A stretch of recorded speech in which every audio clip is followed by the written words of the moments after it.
catch environ 4 à 5 heures par jour. Donc ça fait environ ça fait entre 16 et 20 heures d'entraînement par semaine. En plus des galas. Avez-vous le trac quand vous vous apprêtez à monter sur un ring? Ah ouais. Ah ouais, c'est ça qui est génial. Le matin quand je me lève, quand je sais que je vais catcher, il y a une petite boule dans le ventre. Tout au long de la journée, alors, je vais aller au rendez-vous du catch, je vais prendre ma voiture, je vais partir, je vais faire toute la route, je vais arriver au gala, je vais m'habiller, je vais commencer à m'échauffer, et tout au long de la journée, la boule elle va grossir, elle va grossir, elle va grossir. À la fin, je suis devant le rideau, ça va être à moi de monter, il y a le speaker qui est en train de faire ma présentation. Là, t'as envie de mourir. Là, t'es au bord de la crise cardiaque. Par contre, quand tu passes le rideau, t'exploses.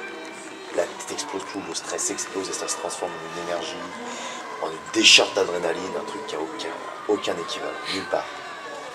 Quand je monte sur le ring, c'est un moment exceptionnel. C'est quand t'es au milieu du ring, que t'as 500, 1000, 2000, 5000 personnes qui sont là, qui te crient dessus, qui crient ton nom, qui crient Jimmy, Jimmy, Jimmy. Y a rien qui remplace ça. Obtenir une ceinture pour vous, c'est comme obtenir une promotion dans un travail habituel? Ah non, pas du tout. Pas du tout. Obtenir une ceinture,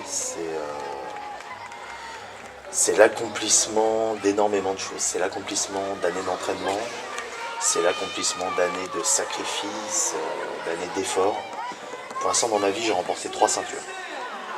Et à chaque fois, c'est un moment exceptionnel. Mais un match de championnat où tu as une ceinture qui est en jeu, c'est extrêmement dur. Parce que toi qui es catcheur, qui es challenger, tu as envie d'avoir la ceinture, tu fais tout pour l'avoir. Et le champion en titre, lui, il fait tout pour la garder. Donc vraiment, c'est des matchs extrêmement durs, extrêmement difficiles. Simplement de remporter un très grand match, déjà ça fait plaisir, mais surtout quand tu sais que c'est la concrétisation de tout et que tous tes efforts, tous tes sacrifices, tout ça, ça a servi à ça, à quelque chose, ça se concrétise en une belle ceinture, c'est exceptionnel. Combien de temps avez-vous mis avant de monter sur un ring? Je te l'ai dit tout à l'heure, moi j'ai mis 2 ans, à m'entraîner, mais bon, j'avais déjà un bon passé de judo, puis comme je te l'ai dit, quand je suis monté sur le ring, j'étais déjà ceinture de judo. Donc ça a été assez rapide pour moi. Vous incarnez un personnage heel ou face? Il n'y a pas vraiment de personnage heel ou face comme tu dis, ça tu le retrouves aux États-Unis dans la prod américaine, qui je le rappelle ne représente qu'une 50aine de catcheurs par rapport aux milliers qui existent sur Terre. Quand tu vas rentrer dans une salle, les gens vont t'aimer ou les gens ne vont pas t'aimer. C'est ça qui est magique dans le catch. Le public va toujours choisir un mec qu'il adore et un mec qu'il déteste. Ça après, il faut savoir faire avec. Faut savoir parce que quand tu te fais applaudir, ça te file de l'énergie. Quand tu te fais huer, ça t'en file aussi. Quoi qu'il arrive, il faut utiliser cette énergie. Maintenant, mon personnage, moi c'est Jimmy Gavroche. Gavroche parce que je suis le représentant de Paris au niveau international. Moi, je représente Paris. Je représente aussi un peu le mec qui refusionnait, le mec qui fonce dedans, qui fonce dans le tas. Allez, quoi qu'il arrive, j'y vais, je fonce. J'y vais, on verra bien. On baisse la tête, on ferme les yeux, puis on verra bien ce qui se passe. Donc, c'est un personnage qui marche bien, les gens l'aiment bien en général. Et bon, je vais te donner un simple exemple. La semaine dernière, j'étais à Marseille. Le représentant de Paris à Marseille, tu te doutes bien qu'il n'a pas été très bien reçu. Donc c'est toujours le public qui va décider. Là, ce soir, je sais pas ce qui va se passer. Bon, je suis à côté de Paris ici, je sais ce qui va se passer parce que c'est ma région ici. Je connais bien la région, je connais bien la Seine-et-Marne. Je pense que ça va bien se passer ce soir, mais il y a toujours des surprises.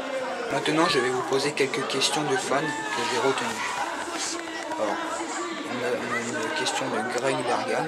Est-ce que les déplacements chaque semaine ou encore les entraînements ont changé vos habitudes, votre mode de vie, familialement ou socialement? Tu sais, quand tu catches, tu as une vie très à part. Parce que déjà tu as une vie complètement décalée par rapport aux autres. Moi, par exemple, je me lève très tard, mais je me couche très tard aussi, parce que je peux me le permettre. Après, quand tu pars les week-ends, par exemple, là, je suis parti de chez moi. Je vais te dire, la semaine dernière, je suis parti de chez moi jeudi matin à 6h du mat. Je suis rentré chez moi dimanche.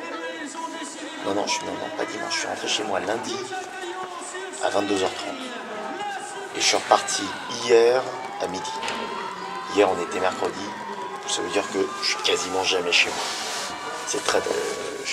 chez moi, à la limite, c'est plus un endroit où dormir qu'un endroit où vivre.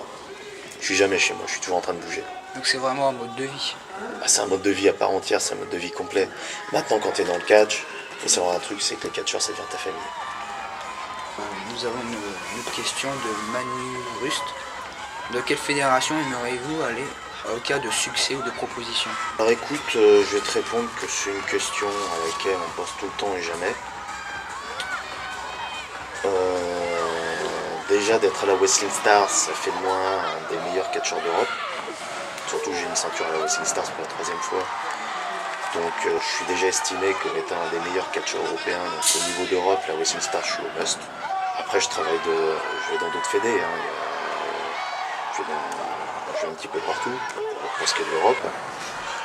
Ensuite, pour ce qui est d'Amérique, États-Unis, Canada, tout ça, je vais t'avouer, j'y ai pas trop pensé. C'est pas trop pour l'instant parce que je me concentre plus sur l'Europe.